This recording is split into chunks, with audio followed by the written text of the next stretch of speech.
शुभ प्रभात। मैं हिंदी का विषय अध्यापक और आज हम अपनी हिंदी की पाठ्य पुस्तक वसंत भाग 1 प्रारंभ करने जा रहे हैं। और इसका जो पहला पाठ है वो एक बहुत ही सुंदर कविता है, वह चिड़िया जो, ये कविता का शीर्षक है। और इस कविता के जो लेखक हैं, रचयिता हैं, वो हैं केदारनाथ अग्रवाल जी। केदारनाथ अग्रवाल जी।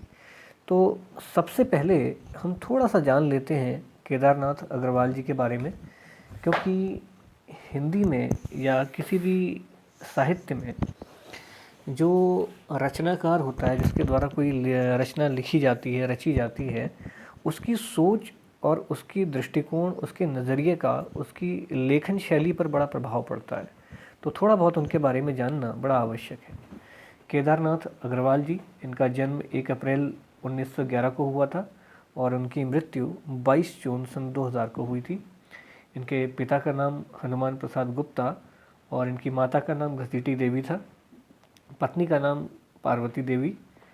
और इनके कई उपनाम हैं, जैसे इनको बालेंदु कहा जाता है, प्रगतिवादी कविता का सुमित्रानंदन पंत कहा जाता है। और बहुत ही आकर्षक और बहुत ही मेहनी कवि थे, बहुत ही गंभीर कवि ये माने जाते हैं अपने दौर के।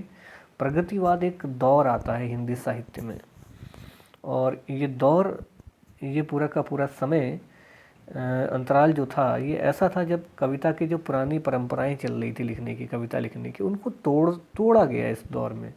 यानी कि उस सांचे को तोड़ा गया, उन नियमों को, उन बंधनों को तोड़ के नई कविता, नए दौर की कविता लिखने का प्रयास किया गया नए आधारों पर। और इसी प्रकार की इनकी कविताओं का संकलन जो है अपूर्वा के नाम से 1984 1984 में आया, जिसके लिए इनको हिंदी का एक प्रख्यात पुरस्कार, साहित्य अकादमी पुरस्कार 1986 में इनको प्राप्त हुआ। तो बहुत ही महत्वपूर्ण इनकी लेखनी है। तो अब प्रयास करते हैं इस कविता को पढ़कर समझने का कि इसके माध्यम से कवि यहाँ पर क्या कहना चाह रहा है। वह चिड़िया जो, वह चिड़िया जो चोंच मारकर दूध भरे जुंडी के दाने रुचि से रस से खा लेती है, वह छोटी संतोषी चिड़िया नीले पंखों वाली मैं हूँ, मुझे अन्न से बहुत प्यार है। वह चिड़िया जो कंठ खोलकर बूढ़े वन बाबा की खातिर रस उड़ेल कर गा लेती है, वह छोटी मुँहबोली चिड़िया नीले पंखों वाली मैं हूँ, मुझे विजन से बहुत प्यार है। वह चिड़िया जो चोंच मारकर चढ़ी नदी का जल टटोल कर, चढ़ी नदी का दिल टटोल कर जल का मोती ले जाती है, वह छोटी गर्बीली चिड़िया नीले पंखों वाली मैं हूँ, मुझे नदी से बहुत प्यार है। तो ये पूरी की पूरी कविता है। और इस कविता के माध्यम से, जैसे मैंने पहले भी बताया कि केदारनाथ अग्रवाल जी जिस दौर में कविताएं लिख रहे थे, वो दौर ऐसा दौर था जिस समय जो कविता के पुराने आयाम थे या पुराने तरीके थे, उन तरीकों को तोड़ा जा रहा था, उन नियमों को तोड़ा जा रहा था। तो यहाँ पर केदारनाथ अग्रवाल जी ने इस चिड़िया के माध्यम से अपनी इच्छाओं, अपनी लालसाओं और अपनी जो उनकी सोच है, दृष्टिकोण है, उसको बताने का प्रयास किया है। उस चिड़िया के रूप में अपने आप को देखते हैं वो, यह समाज के प्रत्येक व्यक्ति को वो देखना चाहते हैं कि एक व्यक्ति के अंदर किस प्रकार का आचरण होना चाहिए। तो ये देखने का प्रयास किया उन्होंने, ये कोशिश की उन्होंने। तो यहाँ कविता में कुछ जो मुझे लगा कि हाँ शब्द हैं जिनके अर्थ आपके साथ साझा किए जाने चाहिए, तो वो मैंने प्रयास किया है कि उसमें पेंसिल से नीचे से लाइन खींची है, उनको रेखांकित किया है। तो उनका अर्थ मैं आपको साथ ही साथ बताते चलूँगा, और पैराग्राफ यानी कि पद्यांश का पूरा मैं आपको अर्थ बताऊँगा, भावार्थ। आप महत्वपूर्ण चीज़ें रफ़ कॉपी में अगर नोट करना चाहें तो कर सकते हैं। बाकी आपने कविता जो है अपनी फेयर कॉपी में लिखनी है, और लिखने के बाद आपने इसके प्रश्न उत्तर करने हैं। तो देखते हैं ये कविता क्या है। वह चिड़िया जो चोंच मारकर दूध भरे जुंडी के दाने और रुचि से रस से खा लेती है, वह छोटी संतोषी चिड़िया नीले पंखों वाली मैं हूँ, मुझे अन्न से बहुत प्यार है। तो यहाँ कवि यानी कि लेखक जो हैं वो उस चिड़िया के माध्यम से अपने आप को यहाँ प्रकट करना चाह रहे हैं। वो कह रहे हैं कि वह चिड़िया जो एक नन्ही सी चिड़िया है, जो आकाश में, खुले आकाश में विचरण करती है, घूमती रहती है और अपनी चोंच मारकर दूध भरे जुंडी के दाने, जुंडी एक प्रकार का फल होता है और ये पेड़ों पर पाए जाने वाला है, जिसमें जो है अंदर दूध के समान रस की प्राप्ति होती है। तो उसकी तुलना यहाँ पर की गई है कि दूध भरे जुंडी के दाने। तो वो कह रहे हैं कि उस दाने को भी जो है वो बड़ी रुचि के साथ, और रुचि से तात्पर्य है यहाँ पर कि वो बड़ी तल्लीनता के साथ, बहुत ही इंटरेस्ट के साथ, जिसे आप इंग्लिश में कह सकते हैं, अंग्रेज़ी में कह सकते हैं, और बड़ी तल्लीनता के साथ, बड़े उल्लास के साथ, बड़े ध्यानपूर्वक, है ना, यानी कि बड़े मन से, चाव से उस चीज़ को ग्रहण करती है, खा लेती है, बड़े रुचि से, रस से खा लेती है। रस का मतलब यहाँ पर है कि बड़े आनंद के साथ उस चीज़ को खा लेती है जो उसको प्राप्त होता है, कोई नखरे नहीं करती है। ठीक, वह छोटी संतोषी चिड़िया, वह छोटी सी संतोषी चिड़िया, यानी कि संतोष का मतलब यहाँ पर संतोषी से तात्पर्य है, अर्थ है इसका कि व्यक्ति को जो मिल जाता है वो उसी में संतुष्ट हो जाता है ना। कई बार हम क्या होता है अपने जीवन में, हम किसी चीज़ की इच्छा करते हैं। जैसे मान लीजिए अगर हम अपने लिए कोई खिलौना अगर हमने ख़रीदना है, तो हम कोशिश करते हैं कि जिस दुकान में हम जाते हैं उस दुकान में से जो सबसे बेहतरीन, सबसे महंगा या सबसे अच्छा होता है, हम कोशिश करते हैं कि उसी को ख़रीदें। और जब हम उसे ख़रीद लेते हैं तो कुछ समय बाद हम उसके अभ्यस्त हो जाते हैं, आदी हो जाते हैं, और बाज़ार में कोई नई चीज़ आती है तो हम वो पुराने को छोड़कर नए के प्रति हमारी जिज्ञासा और कौतूहल और उसको लेने की हमारी जो रुचि है वो बढ़ जाती है। तो यहाँ पर उस चिड़िया को वो संतोष है कि उसको जो प्राप्त है वो उसी में खुश है।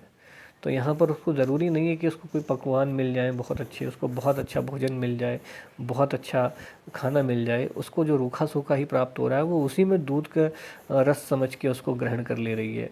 तो वो कह रही है यहाँ पर, कवि यहाँ पर कहने का प्रयास कर रहा है उस चिड़िया के माध्यम से कि वो नीले पंखों वाली चिड़िया मैं हूँ और मुझे इस अन्न से, अन्न का मतलब यहाँ भोजन है, इस भोजन से बहुत प्रेम है। तो इस पूरे के पूरे पैराग्राफ के माध्यम से, इस पद्यांश के माध्यम से कविता का एक सांकेतिक अर्थ भी होता है। और जिस दौर की कविता है अग्रवाल जी ने जब लिखी, तो यहाँ कविता के दो मायने होते थे। एक उसका साधारण और सरल अर्थ जो इस कविता में चिड़िया के माध्यम से दिया गया है, और दूसरा उसका विशेष अर्थ। विशेष अर्थ यहाँ पर चिड़िया के माध्यम से कवि ने अपने आप को और एक मनुष्य को रखने का प्रयास किया है, उसकी तुलना करने की प्रयास किया है यहाँ पर। तो वो कहना चाह रहे हैं कि एक व्यक्ति को भी उसी प्रकार होना चाहिए अपने जीवन में। उसको जो प्राप्त है उसको उसी में संतोष करना चाहिए, ना कि उसको अपनी लालसाएं असीम और बिल्कुल उत्कृष्ट रखनी चाहिए या बहुत ज़्यादा उसको आसमान की ओर देखना चाहिए, है ना। जो उसके पास है उसमें संतुष्ट रहना चाहिए, उसको प्रेम पूर्वक ग्रहण करना चाहिए। क्योंकि यदि वो जो प्राप्त है उसकी कदर नहीं करेगा तो वो ना आनंद के साथ उसका सेवन कर पाएगा, उसका भोग कर पाएगा, बल्कि जो वो प्राप्त करना चाहता है उसको भी नहीं प्राप्त कर पाएगा। ठीक, तो आइए नीचे देखते हैं। वह चिड़िया जो कंठ खोलकर बूढ़े वन बाबा की खातिर। फिर कवि कह रहा है यहाँ पर कि वह चिड़िया, वही नीले पंखों वाली चिड़िया अपना कंठ यानी कि अपना गला खोलकर बूढ़े वन बाबा, यहाँ बरगद के पेड़ के लिए प्रयोग किया गया है, बूढ़े वन बाबा की खातिर रस उड़ेल कर गा लेती है। और उस बरगद के पेड़ की खातिर जो उसको सब कुछ देता है, जो उसको रहने का घर देता है, उसको छाँव देता है, आश्रय देता है, उस वन बाबा बरगद के पेड़ की खातिर जो है बड़े ही मधुर और रसीले अंदाज में गाना भी गाती है ना। रस उड़ेल कर यानी कि उसको क्या कहते हैं, उल्टा करके जो रस उसके अंदर व्याप्त है उस रस को वो प्रसन्न है और उस प्रसन्नता को रस के माध्यम से जो है प्रकट कर देती है, एक्सप्रेस कर देती है जैसे हम कहते हैं। तो वह छोटी मुँह बोली चिड़िया नीले पंखों वाली मैं हूँ, मुझे विज़न से बहुत प्यार है। तो यहाँ पर फिर वो कह रहे हैं कि वो छोटी मुँह बोली चिड़िया, वो छोटी चिड़िया है, मुँह बोली है और नीले पंखों वाली है, वो मैं हूँ। और मुझे विज़न का मतलब यहाँ एकांत है, शोर शराबे से दूर। तो कहते हैं कि मुझे विज़न से बहुत प्यार है, मुझे शहर के उस भीड़ भड़ाके से दूर इस वन में, इस जंगल में, इस एकांत में बहुत सुकून है, बहुत प्यार है मुझे इस परिवेश और इस वातावरण से। अब ये इसका साधारण अर्थ हो गया। विशेष अर्थ की अगर हम बात करेंगे तो यहाँ कविता में वो फिर चिड़िया के माध्यम से आदमी या मनुष्य की बात कर रहे हैं कि हमें प्रयास करना चाहिए कि जो हमको प्राप्त हो रहा है हम उसको ग्रहण करें शांति और सुख के साथ, और उसके बाद जो है उसको आनंद के साथ उसका उस पल का, उस क्षण का, उस समय का जो है हम आनंद लें या आनंद उठाएं उन चीज़ों के साथ। तो और व्यक्ति को क्या होना चाहिए कि अपनी एकांत से तात्पर्य है यानी कि उसको आत्मचिंतन करते रहना चाहिए, अपने बारे में सोचते रहना चाहिए और हमेशा प्रगति के लिए सोचना चाहिए, ना कि हमें ईर्ष्या रखनी चाहिए दूसरों के प्रति और बैर रखना चाहिए, है ना। और व्यक्ति को आवश्यक नहीं है कि उसको प्रगति के लिए किसी बड़े नगरों में या शहरों में ही जाना पड़े, वो एकांत में भी ये काम कर सकता है, संतोष के साथ रह सकता है। ये बताने का प्रयास किया है यहाँ पर कवि ने। अब अगला है कि वह चिड़िया जो चोंच मार कर चढ़ी नदी का दिल टटोल कर जल का मोती ले जाती है, वह छोटी गर्बीली चिड़िया नीले पंखों वाली मैं हूँ, मुझे नदी से बहुत प्यार है। अब यहाँ पर कहने का प्रयास कर रहे हैं कि वह चिड़िया जो चोंच मार कर, वो छोटी सी चिड़िया जो अक्सर इधर उधर विचरती रहती है और अपनी चोंच से चढ़ी नदी का दिल टटोल कर, चढ़ी नदी यानी कि वो नदी जिसमें बहुत ज़्यादा उफान पर बह रही हो या बहुत ज़्यादा पानी के साथ बह रही हो, जिसमें बहुत ज़्यादा पानी हो और बहुत तेज़ी के साथ बह रही हो, ऐसी नदी का दिल टटोल कर। दिल यानी कि हृदय कहाँ होता है? हृदय, दिल जो होता है किसी भी मनुष्य के बिल्कुल शरीर के बीच में होता है ना। तो इसी प्रकार से वो नदी का दिल भी उस नदी के बीच में कहने का प्रयास कर रहा है। और ये उस चिड़िया का साहस है कि वो उतनी उफान पर नदी है जिसमें बहुत सारा पानी है और बहुत ज़बरदस्त तरीके से बह रहा है, वो अपनी हिम्मत से बिना डरे उस नदी के दिल के पास पहुंचती है और वहाँ से किसी मोती के समान जल का मोती ले जाती है। जल के मोती से तात्पर्य है यानी कि पानी की बूंदें, पानी के कण। तो वो कह रहा है कि जब वो चिड़िया आती है बड़ी हिम्मत के साथ और नदी के दिल को टटोल कर उसके दिल के पास आकर वहाँ से जल रूपी मोती वो अपनी चोंच में भर कर ले जाती है।